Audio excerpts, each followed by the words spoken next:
What are we doing here? Listen, I don't come on YouTube one week and I have like 50 comments crying like I'm their dad who didn't come back with the smokes after saying I was gonna return.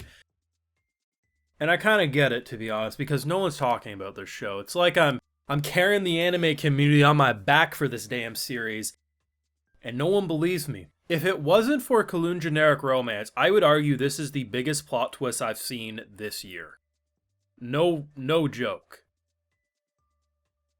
It's under your nose. And they did it not once but twice back to back with this shop owner and his daughter. Last week starts a new arc, and it deals with a brother, right? It's like, oh, hey, brother went missing. No one remembers him. And, demons be involved. I'm thinking, okay, a demon girl ate brother's existence. That's going to be fun. But hey, it's the beginning of an arc. The show's not massively popular. I'll see where it goes. Come back maybe next week. We already finished the arc. It's only a two-parter. And they dropped the craziest freaking bombshell.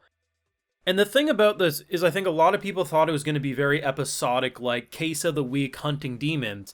And while it kind of does fall under that kind of detective mystery, solve the case of the week, sometimes the episodes, the arcs will last a few episodes.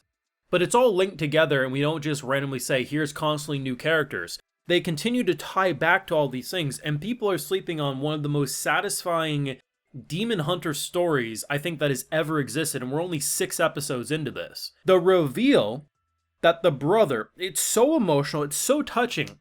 This dude, for no reason other than I'm just a good guy, this demon girl is not going to suffer alone. So he stays in a realm that basically time moves faster inside than outside, and by the time he left, he was much older, couldn't really return and be where he was. But most importantly, he wanted to give this demon a chance at life.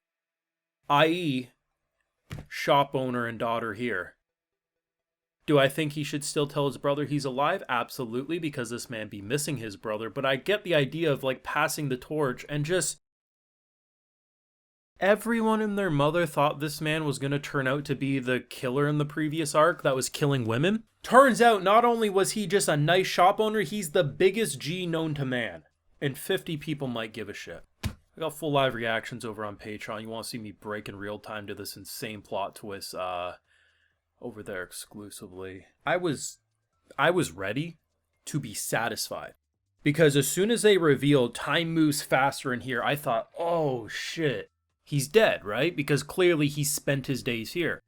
But I was appreciating that not every demon we interact with was just going to be a psychopath. We had in one of the previous arcs a man who basically married a human and was a demon, and he was a generally good soul. Here, little girl lost everything. And then here's nice brother who comes in and says, you know what? I'm gonna be here with you. Like, how about you be my daughter? And in any other show, some random guy saying that, you'd get Stranger Danger vibes. And I think it helped because his character design had a nice round look to it. And if you think of a character like Santa Claus, right? Very kind looking soul, you don't get Stranger Danger vibes from Santa Claus because usually Santa has a round face. Very similar with the brother. He didn't give off red flag vibes. The fact that I was so convinced he just spent all his days there. And that's why the girl, the little vision that we were seeing was kind of okay because like, hey, she got a dad and, while he's not here anymore, he let me appreciate things. I thought that's all it was going to be. And I thought, well, that's sad. And, it hits on the heart. But at the end of the day, that's a very sweet thing to do. And then they dropped the bombshell. Because the thing is after the first reveal, I should have saw the second one coming. But I didn't. Maybe that's just me. I'm okay if that's the case. But the fact that I saw neither one of these coming makes it all the more impactful. Jinya being like, hey, how would you know this name? This shouldn't. He's like, oh, families will know it. I don't agree. And he just starts breaking down the wall piece by piece to reveal, you're the brother, aren't you? You came out, you were much older, you bought a rundown shop, and you started your life over. And I thought, oh, okay. And while I noticed the girl didn't really respond, I figured she was already in on the information. Didn't even cross my mind she might have red eyes. And I'm like, oh my god. We started this show thinking it would be nothing but a revenge story because the sister was a scumbag. And it's turned into something that pulls on your heartstrings and shows you different sides to demons you don't always see. One of the things I really liked about Demon Slayer was that often when Tanjiro would kill, the demons and whatever, we'd get their backstory and we'd see like what caused them to become demonic. I love the fact that this show, it does the same thing, but it's often demons can live, or we attempt to let them live, and seeing by the husband demon in the previous arc, and then in here we have this. And I think it makes even more sense why the father was so like trying to make Jinya and this girl be a couple, because we know demons live longer than humans. And we know damn well that this man is going to die before his demon daughter. And if Jinya being a demon and he knows that, he can trust that his daughter will be protected even well after he's no longer here. And I think that's such a touching... While I didn't believe the soba shop owner was killing women in the previous arc, I understood why people were suspicious, because often that's what happens. And the reveal that he was just a nice dad with a noodle shop was satisfying enough. And then they had to say, no. We gotta make him even more of best boy. He sacrificed his whole life. And his reasoning, I'm sure there's going to be some who will say there wasn't enough reasoning. He's just like, because I felt like it. Because he was just such a nice soul. He's like, I felt like helping an orphan demon girl. Whew! That's what I'm talking about. This show is fantastic. Like, legitimately fantastic.